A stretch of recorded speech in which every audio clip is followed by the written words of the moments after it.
जा रही हैं और बड़ी खबर यह है कि कांग्रेस महंगाई के खिलाफ सड़क पर प्रदर्शन कर रही है। देखिए आप, दिल्ली की तस्वीरें हम आपको दिखा रहे हैं, बैरिकेडिंग लगाई गई है, लेकिन महंगाई के खिलाफ प्रदर्शन किया जा रहा है। इन लोगों का यह कहना है कि मोदी सरकार को आए हुए 1 महीना हुआ है, 1 महीने में रेल किराए भाड़े में बढ़ोतरी हो गई है, पेट्रोल महंगा हो गया, डीजल महंगा हो गया, LPG CNG सब कुछ महंगा, सब्जी महंगी, फल महंगा, आटा दाल सब कुछ महंगा हो गया है। और ये कैसी मोदी सरकार है जिसने अच्छे दिन दिखाने का वादा किया था।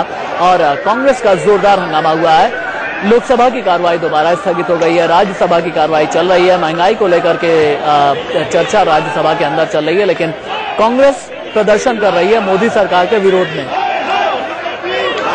इंडियन न्यूज संवाददाता शिवानी त्यागी कांग्रेस के जंतर मंतर पर हो रहे प्रदर्शन को लेकर के मेरे साथ है। शिवानी, लगभग कितनी संख्या में कांग्रेस के ये प्रदर्शनकारी हैं और इनका नेतृत्व कौन कर रहा है?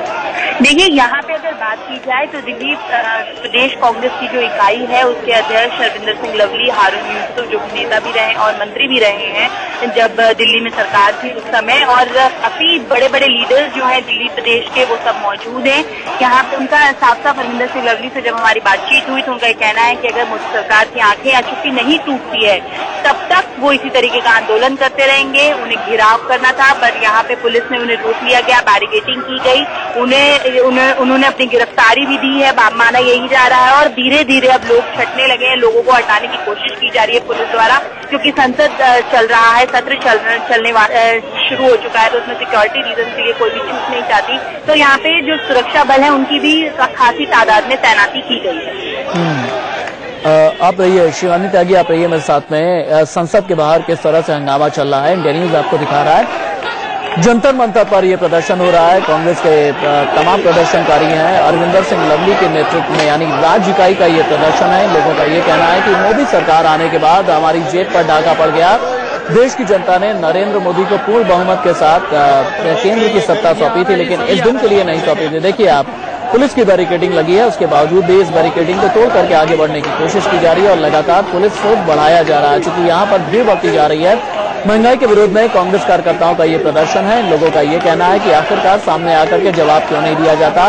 पेट्रोल महंगा किया गया, रेल किराया भाड़ा महंगा किया गया और इसका ठीकरा जो है पिछली सरकार पर फोड़ दिया गया। ये कहा गया कि पिछली सरकार की पॉलिसीज थी जिसकी वजह से आज जनता को झेलना पड़ रहा है। तो इन लोगों का ये कहना है कि आपने क्या परिवर्तन किया, देश में परिवर्तन ले आएंगे, इस तरह का वादा किया गया था।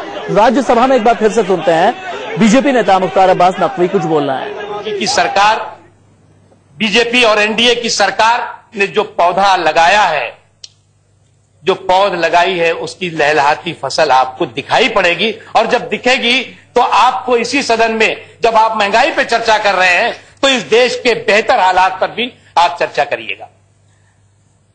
आप महंगाई की नहीं, अभी की बात तो जब बात निकलेगी तो फिर दूर तलक जाएगी है? जब उनकी तरक्की के अंदाज निराले थे, चौतरफा करप्शन था, हर ओर घोटाले थे, तो भैया तो अभी आपकी ही नाकामियों पर बहस होगी ना। अभी तो हमने शुरू किया है, तो इसलिए जो भी आपने तो अपनी ही नाकामियों पर का नगाड़ा पीटने लगे विपक्ष में बैठने के बाद भी, इसलिए चर्चा उसी पे होगी और चर्चा होगी तो सुनना पड़ेगा। चर्चा हमने नहीं शुरू की, चर्चा आपने शुरू की। आपने जो है वो देश को उदारवाद के रास्ते पर ले जा रहे हैं। अभी शरद यादव जी कह रहे थे कि जो है वो देश में गरीबी बढ़ी है, देश में जो है वो किसान बदहाल है। आप जो है वो देश को उदारवाद के रास्ते पर ले जा रहे थे, ले कहां गए? उदारवाद के रास्ते पर। अब मैं आंकड़ा जो है मैं पूरा आपको देना नहीं चाहता। पूर्व प्रधानमंत्री जी यहां बैठे हुए हैं, उन्हें मालूम है कि देश कितने बुरा ऋण में डूब गया है। जब बच्चा आज पैदा हो रहा है तो 20,000 से 25,000 रुपए तक का कर्ज अपने सर पर लेकर पैदा हो रहा है। यह आज देश की हालात है। ऐसी विरासत हमको मिली है, इस तरह की विरासत आपने दी है। और ऐसे हालात में आप जो है वो कह रहे हैं कि महंगाई है। बिल्कुल महंगाई है। हम तो ये नहीं कह रहे हैं, हम आपकी तरह ये बात नहीं कह रहे हैं कि नहीं बिल्कुल महंगाई नहीं है, देश बिल्कुल खुशहाल है, देश में बिल्कुल जो है वो रोजगार चौतरफा सर चढ़कर बोल रहा है। नहीं, महंगाई है। आपने हमें घोटालों का घंटा कर दिया है। आपकी सरकार घोटालों को गुरी घंटाल सरकार कहलाई जाने लगी। 2G कोल जी, आपने हमें घोटालों का घंटा कर दिया है। आपकी सरकार घोटालों को गुरी घंटाल सरकार कहलाई जाने लगी। 2G 2G, कोल जी, कॉमनवेल्थ जी, जीजा जी, क्या क्या जी घोटाले हुए, और घोटालों पे घोटाला, घोटालों पे घोटाला, और उसका असर पड़ेगा देश पर, देश की अर्थव्यवस्था पर असर पड़ा उसका। देश जो है वो चौतरफा बदहाली और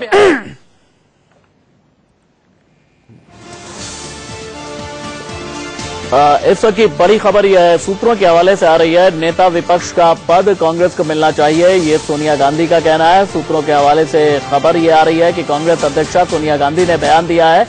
बयान यह है कि नेता विपक्ष का पद, लोकसभा में नेता विपक्ष का पद कांग्रेस को मिलना चाहिए। इससे पहले भी कमलनाथ ने यह कहा था कि ऐसा कोई नियम नहीं है जो कहे कि 543 सदस्यीय लोकसभा में अगर 10% सीटें नहीं है तो विपक्ष का पद नहीं मिलेगा। कांग्रेस के पास इस वक्त 44 सीटें हैं। इंडिया न्यूज संवाददाता मिथिलेश मेरे साथ मौजूद है। मिथिलेश, सोनिया गांधी, पहले तो कमलनाथ का ये कहना कि नेता विपक्ष का पद नहीं मिलेगा, अदालत का रुख करेंगे, सोनिया गांधी का ये बयान आना, संकेत क्या मिल रहा है लोकसभा में नेता विपक्ष के पद को लेकर के?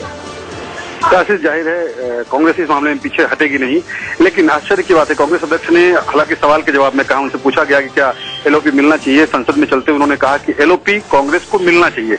लेकिन आश्चर्य की बात है कि स्पीकर से मिलकर अभी तक किसी ने औपचारिक तौर पर मांग नहीं की है। ऑल पार्टी मीटिंग हुई थी, उसमें भी मांग नहीं की है। स्पीकर ने ऑल पार्टी बैठक बुलाई थी शनिवार को, उस वक्त भी सरकार की तरफ से साफ साफ कहा गया कि पहले तो कांग्रेस पार्टी की तरफ से स्पीकर के पास औपचारिक आवेदन जाना चाहिए। लेकिन इस मामले में बयानबाजी होती रही है। अपनी तरफ से वीरप्पा मोइली ने कहा, सबसे पहले कहा कि कांग्रेस पार्टी कोर्ट जा सकती है। इसके बाद गुलाम नबी आजाद ने कहा कि मिलना चाहिए, प्रावधानों के मुताबिक मिलना चाहिए। 1977 के बाद अमेंडमेंट हुए 2003 में, और उसमें सैलरी अलाउंस एक्ट के मुताबिक कहीं से भी 10% बाध्यता नहीं बनती है, ऐसे में मिलना चाहिए। साथ ही साथ कमलनाथ लगातार कहते रहे हैं, जो कि पूर्व पार्लियामेंट्री अफेयर्स मिनिस्टर हैं, वो लगातार कहते रहे हैं कांग्रेस को मिलना चाहिए, कहीं से भी कानून बाधा नहीं है। लेकिन चकराने वाली बात है कि औपचारिक तौर पर कहीं से भी आवेदन नहीं दिया गया है, औपचारिक तौर पर कहीं से भी रिक्वेस्ट नहीं किया गया है एलओपी का पद उन्हें दिया जाए। बहुत शुक्रिया मिथिलेश इस तमाम जानकारी के लिए। हालांकि वेंकैया नायडू ये कहते रहे हैं कि नेहरू जी, इंदिरा गांधी, राजीव गांधी के वक्त भी विपक्ष का कोई नेता नहीं था। कुछ नियम, कुछ परंपराएं और पूर्व के स्पीकरों की तरफ से दिशा निर्देश हैं जिनके मुताबिक हम सभी को चलना चाहिए। नेता विपक्ष का पद कांग्रेस को मिले, ये कहना है सोनिया गांधी का। वक्त ब्रेक का हो चला है, कहीं मत जाइएगा, बस थोड़े से इंतजार के बाद जल्द लौट करके आएंगे वापस। राज्यसभा में क्या चल रहा है हम आपको दिखाएंगे। लोकसभा की कार्रवाई 2 बजे तक के लिए स्थगित हो गई है। एक ब्रेक, कहीं मत जाइएगा।